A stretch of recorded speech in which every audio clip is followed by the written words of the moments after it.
All right. Hello and happy Thursday. Thank you all for joining the Alumni Society today for the latest installment of our Microlearning Series, which provides actionable advice and insights from members for members. I'm Christina Merrill, Member and Community Engagement and Communications Manager at the Alumni Society and a proud graduate of Columbia. Today, I'm happy to welcome member Marcela Andres. Marcela is the President and CEO of designEDengagement. Marcela, thank you for joining us. Yes, thank you for having me. Very excited and pumped to share the space today. It's great to have you with us today. Time permitting, we'll open the floor for questions from the audience. So if you have a question for Marcela, please feel free to go ahead and drop it in the chat and we'll try and get to it. But let's dive right in. So Marcela, tell us a little bit about yourself. Yes, so I'm Marcela Andres. I'm a proud daughter of immigrants from Mexico, from Atotonilco Nieves, Zacatecas, which we endearingly call Tongo York. So shout out to those in New York and Havana, Cuba. And I obtained my degree from Harvard Graduate School of Education. And I'm currently exploring where and when as leading my own company to do my doctorate. Just one quick fun fact about me is I have a twin cousin that was born the same day, same time, just 2 minutes apart. So it's a little interesting thing. I love it. I love it. And then what do you do today? That's a great question. My parents still ask me this question, and I'm like, oh my gosh, I just told you.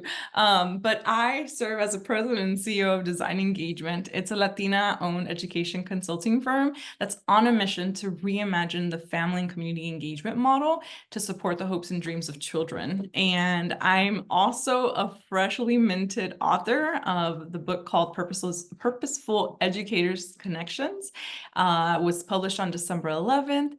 And really what it comes down to, what I tell my family, what I tell my colleagues is I'm in the business of helping people make connections. That's schools, that's nonprofits, that's businesses to really impact life outcomes. Fantastic. Yeah, explaining one's job. I've had to do that many times throughout my career for my mom. So thank you for Yeah. sharing. And so you have a long history of working with education-focused organizations and nonprofits. Can you give us a brief overview of the work that you've done in this space? Yeah, absolutely. So even though my first career was actually in insurance and underwriting, I think I have always considered myself a lifelong learner, as well as in my professional career, an educator. In the corporate world, as I ascended in my roles, I became a trainer or one who would develop professional development. And really, back in 2008, I moved to Mexico for family reasons, and really that transitioned my career from the corporate world into education. I started as a tutor, and not that this ever happens here in the US, but the fifth grade teacher left mid-year and they were like, we need somebody to take over a fifth grade class. And that somebody was me. And so I became a classroom teacher. And from serving in the classroom, I had a wonderful time doing that in Mexico for a few years. When I moved back to the United States, I was different. I kind of grappled with this idea of going back into corporate or going and staying kind of in education. But living in Mexico did something to me in a good way. I wasn't the same. And I wanted to find a role with purpose and meaning. And so long story short, I didn't jump back into the corporate world, but rather I helped open 4 schools in Austin, serving a community that was very similar to the demographic that I represent, from immigrant families, Spanish speaking. And I really just enjoyed working with families who were trying to understand how to navigate the educational system. And working in schools and opening up 4 schools was not a small matter.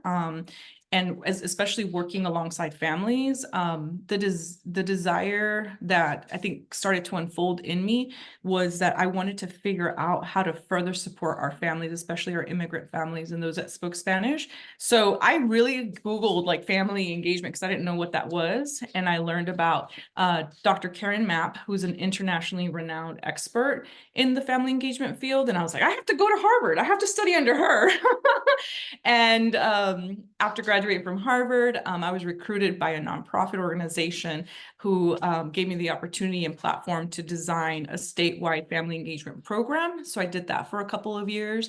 And then in 2019, 5 years this year in March, I launched designEDengagement, and now my firm is on a mission to reimagine the family and community engagement model, and we get the honor and privilege of working with leaders across the country and one day internationally. Fantastic. Love it. And I do apologize for mispronouncing your company's name earlier. My bad. No, it's common. Like some people, we even go to call it DE, Design Ed. It's a play on the name, and so it's easy. So we've taken all those names, you know. You're very kind. Thank you. But love your work. And so, that was a fabulous overview of a very interesting career. So tell me, what are some of the educational trends that you've seen over the years as they relate to Latino families, and more recently, what have you seen in Texas? Yeah, I think just even working as a classroom teacher, I'm going to start with saying, like, our families love our children. They want the best for our kids, period. There's no question about that. And I think that gets brought up a lot, because when we don't have families who show up in schools, we don't have our Latino families who show up in schools, that gets questioned. So I want to start there. But I will say that working in this space, I have noticed over the years that there is just a lot of issues. There's a lot of layers to those issues, but some of the ones that have really stood out to me, especially as we think about the career pathways in the future, are under enrollment in AP, STEM courses. We don't see that, and we don't see active conversations around that. College persistence, I think as a field, there's been a lot of work towards moving the needle on getting kids into college, but then the persistence starts to fall off because we haven't done a really great job of educating families on what that looks like when kids are in college, what they're going to deal with, what are some of the challenges. Actually, even before going there, like navigating the educational system, even though, now myself that I've navigated K through 12, looking back, our system is very unique to the US, and we don't make it very clear on how to navigate our system that is quite complex. And so I think that's a trend that we're still working on. I mentioned the college admissions. I would also say, post graduating from college and getting into your career, there's a lot of conversations around how to support students with their career pathways. Like, once a family has been successful in graduating their child, it's like, well, now how do I help them, like, become a lawyer or become a doctor or become this other professional, right? And then I think more recently, we're seeing book bans, we're seeing family engagement to events has been swinging a different way. And I say that to say that before it was like, no, families aren't coming. Now they are coming, but because of COVID, because of things that have been happening, it's become a little bit more challenging. Yeah. And on that note, that leads perfectly into my next question, which is, what are you seeing today when it comes to education and family engagement? Anything you'd like to add? Yeah. So, I will add, it's in particular here in Texas, like I think it's unfolding since the last time even you and I talked about. Here in Texas locally, we have a bill that passed. It's Senate Bill 4 that was signed by our governor. It's known as the Show Me Your Papers bill, and it's basically making it illegal to transport undocumented individuals. And, it's a much more comprehensive bill. But when we think about the work and family engagement, we're saying, like, families aren't coming to school, and being here in Texas and other states that have a large undocumented population, mucho menos van a venir a la escuela if they're going to be afraid, and or somebody's going to get a consequence, right, of coming to the school. So that's one thing I definitely want to elevate for Texas. What I will say about education and family engagement. Listen, I'm one who went from poverty to prosperity. I know as many of the members that I've seen in our network, right, have this poverty to prosperity kind of story, which, we're on the other side, and I feel thankful for that. And I think we can all agree it's a passport to upward social mobility. And as Latinos, we encounter systems that make educational opportunities very difficult, whether we're talking about housing, food insecurity, transportation, medical care, for our most vulnerable populations. And we really, need good, high quality education so that we can transcend those barriers, and live really rich and fulfilled lives. And so for me, when I think about this work about family engagement, I think about humanity. I think about, how can we work together to make this world a better place? Whether it's immigrants or is a family who does know how to navigate educational systems, what resources do I have? What knowledge do I have that I can share with you so that your life can be a little bit better? And what can you share with me so that my life can be a little bit better, right? And and this is maybe getting so like, not existential, but in the philosophy realm, if you will,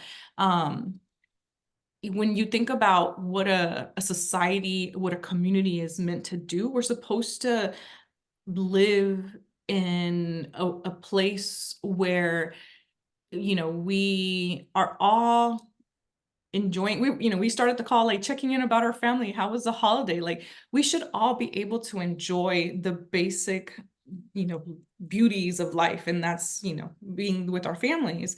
And so I think family engagement really is an opportunity to engage families, engage communities, to live in a democratic society, and showing people like, hey, you're part of my community, I'm part of your community, I want you to be successful, and vice versa. That's beautiful. Thank you so much for sharing that. And something that we've also talked about is, this concept of showing up, right? Let's just hone in on a moment on this concept of showing up. What does it mean to show up for your child's education? Yes, actually, I mentioned that I was leading a webinar earlier today, and one piece of research shows us, and I just think it's true, given my own life story, like, for families to show up, every family can do this, right? You don't have to have millions of dollars. You don't even have to have $1. The research shows us that if you can tell your child, I love you, I want the best for you, dream big, holding high expectations is perhaps one of the most powerful forms of how you show up for your child. And I remember my mom would tell me, and she actually gave me this poster board that I still have in their home when I go visit, and it has like this baby cub and this large lioness, and she's like, you're currently a little cub, but one day you're going to be a lioness. And it just reminds me of like the power of how families can speak, these dreams into existence. And so that's one of the most powerful ways to show up, is just believe in your kids.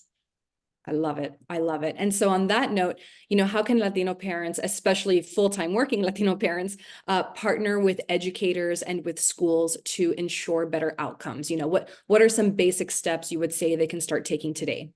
Yeah, so I mean, I would say, because of the demographic that we have in the network, even perhaps folks on this call who have a little more time, social, and knowledge capital, that means maybe re-looking at your own role.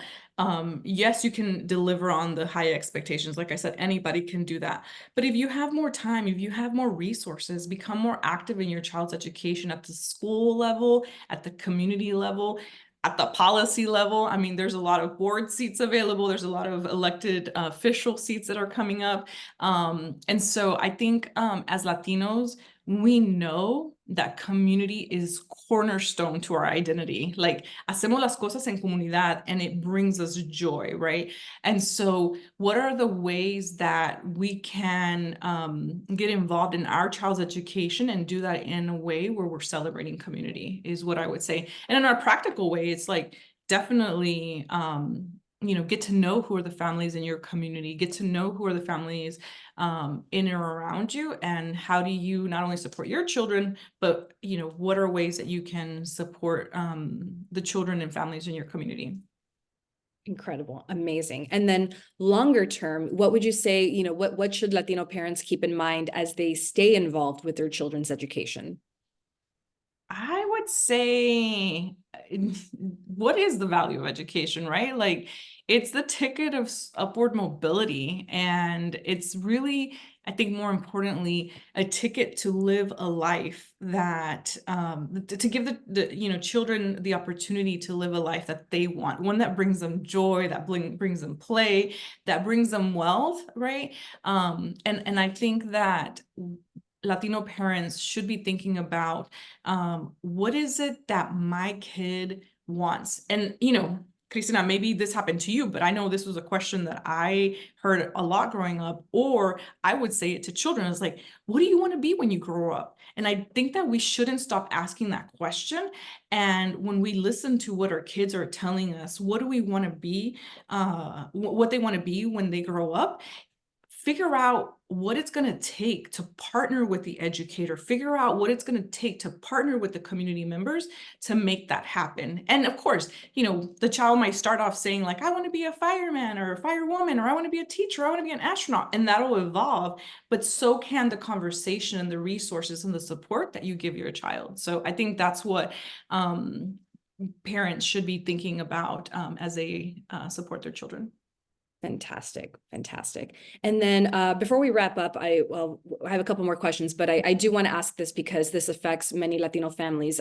What's your take on the recent Supreme Court decision to end affirmative action in higher education? Are there any viewpoints that you'd like to share in this safe space? That's a great question. And listen, it's no news, unless you haven't been on any of the social media platforms of what just happened with Harvard's president, right? But what I will say is definitely send me a DM if you want to talk about this more in great detail, because this is not enough for just this moment. But I just disagree. I disagree with the decision, period. Like, when you look at the mechanisms of affirmative action, and you also need to take into consideration why it was created in the first place, in which I will summarize it to be like creating an equal playing field. I think that when you look at the wealth gaps, you look at the disparities, you look at the social determinants that are still at play, those are unsolved for. So there is not an equal playing field. And until we have an equal playing field, then I think we need to have mechanisms like affirmative action. So again, slide in my DMs and let's schedule a Zoom call to talk more about that, porque yo no soy de acuerdo. Thank you so much. And then what would you like this? So, we're at the beginning of a brand new year. We're halfway through the school year. What would you like for this group to keep in mind throughout 2024 as it relates to children's education? Look, 2024, I'm really optimistic. I'm really excited. I'm really joyous about 2024. I feel like it's going to be a big year for me. One, my company's turning 5, which is not a small milestone for a Latina-owned company.